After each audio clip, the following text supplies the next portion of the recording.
नमस्कार दोस्तों, सरला nursing classes में आप सभी का स्वागत है। आज हम बात करने वाले हैं नर्सिंग केयर प्लान के बारे में कि नर्सिंग केयर प्लान कैसे बनाते हैं और ये कितना इम्पोर्टेंट है आपके क्लिनिकल एक्सपीरियंस फाइल के लिए। क्योंकि आपने देखा होगा, अगर आप फर्स्ट ईयर में हैं या सेकेंड ईयर में हैं, कोई भी ईयर में आप हैं, अगर आप क्लिनिकल गए होंगे तो उसका जितना भी एक्सपीरियंस रहता है आपको एक डेटा के रूप में आपको शो करना पड़ता है, एक हार्ड कॉपी के रूप में, और उसमें जरूरी होता है आपका नर्सिंग केयर प्लान। तो ये है एक पैटर्न है नर्सिंग केयर प्लान का, मेरे पास है अभी, तो मैं उसी के बारे में आपको बताने वाली हूँ कि क्या है नर्सिंग केयर प्लान और कैसे हम इसको बनाते हैं। तो सबसे पहले आप देख रहे होंगे असेसमेंट में आपको दो चीजें दिखाई दे रही होंगी, एक है सब्जेक्टिव डाटा और एक है ऑब्जेक्टिव डाटा। तो सब्जेक्टिव डाटा क्या है? असेसमेंट तो आपको पता ही होगा कि असेस करना है पेशेंट को कि वो क्या कह रहा है, या फिर हम उसको सीधे तौर पर वो क्या कह रहा है उसे देखते हैं, या तो हम खुद असेस करके देखते हैं। वो एग्जामिनेशन अलग होता है आपका, वो फिजिकल एग्जामिनेशन कहलाता है। इसमें पेशेंट खुद बताएगा कि क्या है। तो सब्जेक्टिव डाटा में वही है आपका कि पेशेंट बताएगा कि वो क्या फील कर रहा है। तो patient says I feel very discomfort and uneasiness. तो पेशेंट को फील हो रहा है डिस्कम्फर्ट और अनईजीनेस, तो वो हमको बताया, हमने उसको नोट किया। तो हम कब करेंगे नोट, कहाँ करेंगे? ऑब्जेक्टिव डाटा में। और क्यों, कैसे नोट करेंगे कि हाँ वो पेशेंट जो है हमको कैसा दिखाई दे रहा है, या हम जब मानेंगे कि हाँ पेशेंट को सच में ये प्रॉब्लम है।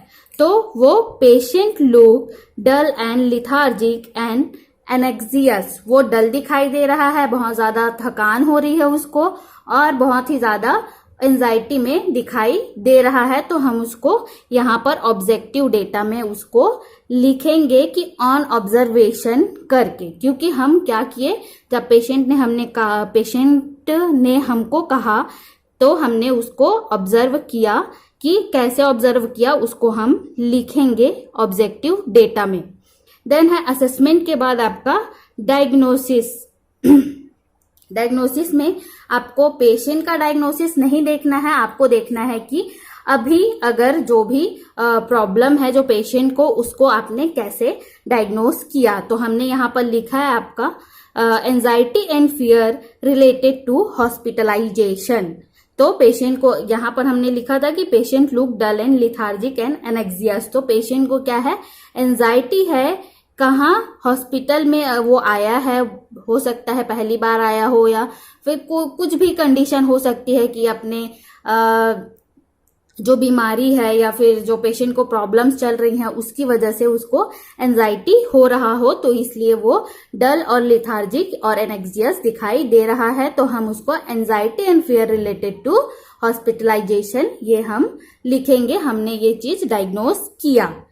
तो पेशेंट को अगर एंजाइटी है और वो यहाँ आने की वजह से एंजाइटी फील कर रहा है, तो नेक्स्ट है आपका गोल में हमको क्या करना है, पेशेंट को एंजाइटी फील हो रही है तो सबसे पहले उसी को हमको कम करना है या पूरा उसके डर को हटाना है। तो हम कैसे हटाएंगे, उसके लिए आपका नेक्स्ट स्टेप आता है प्लानिंग, क्योंकि प्लान करके ही हम किसी चीज को करते हैं। आपने देखा होगा जितना भी प्रोसीजर्स है या कोई भी चीज आपने नर्सिंग या मेडिकल रिलेटेड अगर आपने देखा होगा तो उसमें प्लानिंग आपका इंपॉर्टेंट रोल प्ले करता है।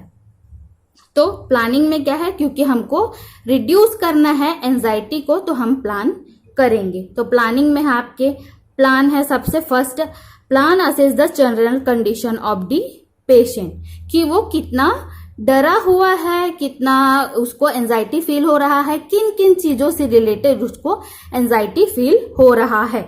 सेकंड है आपका plan to provide well ventilated room. Anxiety हो सकती है कि उसको बहुत ज्यादा अपने घर में खुला खुला रहने की आदत हो या फिर कहीं बाहर घूमने की आदत हो, तो यहाँ एक बेड पे या फिर दूसरे लोगों को देखकर हो सकता है उसको एंजाइटी हो, और वेल वेंटिलेटेड रूम ना होने के कारण एंजाइटी हो रही हो, तो हम क्या करेंगे, प्लान करेंगे वेल वेंटिलेटेड रूम प्रोवाइड करने के लिए। नेक्स्ट है plan to give knowledge about treatment.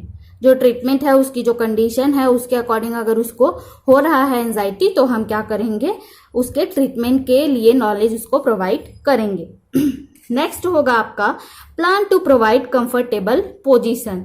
हो सकता है पोजीशन की वजह से उसको एंजाइटी हो रही हो या अनइजीनेस फील कर रहा हो या डिस्कम्फर्ट हो रहा हो, तो हम क्या करेंगे, प्लान करेंगे उसको कंफर्टेबल पोजीशन प्रोवाइड करने के लिए। नेक्स्ट है आपका प्लान टू प्रोवाइड डाइवर्सनल थेरेपी, जैसे कि न्यूज़पेपर है या फिर अगर उसके घर वाले उसको न्यूज़ पढ़ के सुना दे, या फिर अगर कोई बुक है, बुक पढ़ने का अगर वो शौकीन है तो वो दे सकते हैं। म्यूजिकल थेरेपी भी हम उसको प्रोवाइड कर सकते हैं, लेकिन सिर्फ एक पर्सन को वहां पर जोर से नहीं बजाना है, क्योंकि हॉस्पिटल आपका शांत एरिया है और वहां पर और दूसरे भी पेशेंट है, तो वो नॉर्मली अपने स्लो साउंड में या फिर ईयरफोन पर वो म्यूजिक थेरेपी ले सकता है।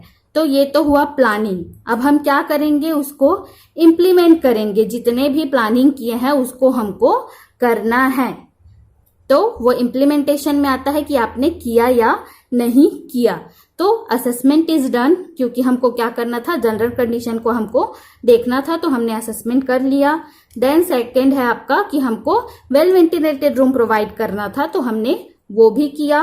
Plan to give knowledge about treatment, तो हमने उसको ट्रीटमेंट के बारे में पूरा नॉलेज प्रोवाइड किया कि आपको कौन कौन से ट्रीटमेंट हम देने वाले हैं, कौन सी मेडिसिन चल रही है और क्यों चल रही है। अगर उसको इससे रिलेटेड कोई प्रॉब्लम होगा तो, या एंजाइटी होगी उसकी वजह से वो अनइजीनेस अगर फील कर रहा होगा। नेक्स्ट है कंफर्टेबल पोजीशन, हम उसको क्या करेंगे, कंफर्टेबल पोजीशन प्रोवाइड करेंगे। नेक्स्ट है डाइवर्सनल थेरेपी, इजीली मिल जाता है आपका न्यूज़पेपर, तो हम उसको न्यूज़पेपर प्रोवाइड कर देंगे।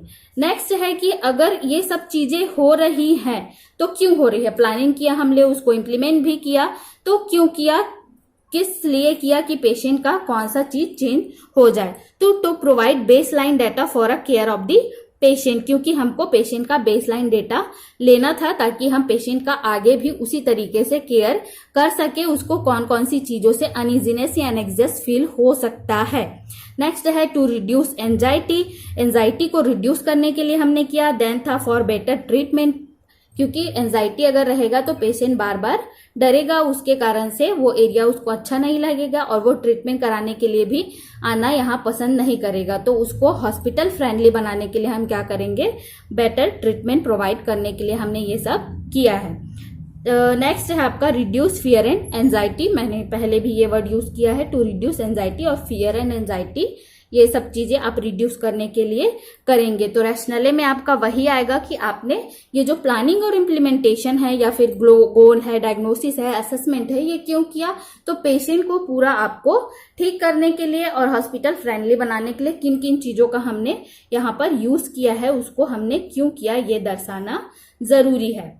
इवैल्यूएशन में हमको देखना है कि अब पेशेंट कैसा फील कर रहा है, तो हम उसी को लिखेंगे कि आफ्टर गिवन दिस प्रोसेस, या फिर जितने भी आपने प्लानिंग किए, इम्प्लीमेंट किए, तो उसके बाद पेशेंट क्या है, फियर फ्री है और कंफर्टेबल फील कर रहा है। तो ये था आपका नर्सिंग केयर प्लान, जिसमें कि आपके 7 स्टेप्स आते हैं। इनको आपको देखना पड़ता है कि हमको कैसे कैसे इसको बनाना है। आपको आ ही गया होगा समझ में ये सब चीजें, असेसमेंट है, डायग्नोसिस है, गोल है, प्लानिंग है, इम्प्लीमेंटेशन, रैशनले एंड इवैल्यूएशन। तो आज के लिए इतना ही दोस्तों, आगे अगले वीडियो में और मिलेंगे। आज के लिए धन्यवाद।